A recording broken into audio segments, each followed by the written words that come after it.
So this is it.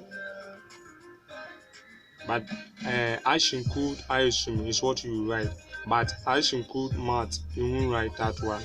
Okay, so don't forget. You see, I'm just moving it down. I'm just moving it down.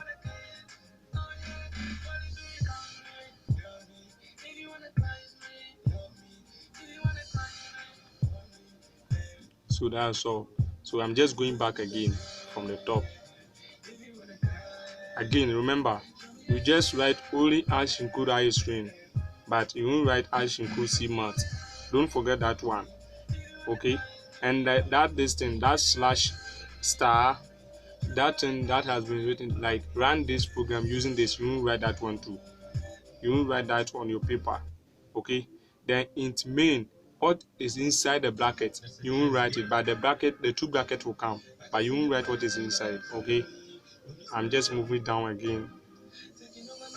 I stop, I move to another, I stop, I move to another one, I stop, I move to another one. So this is the okay. Thanks for watching.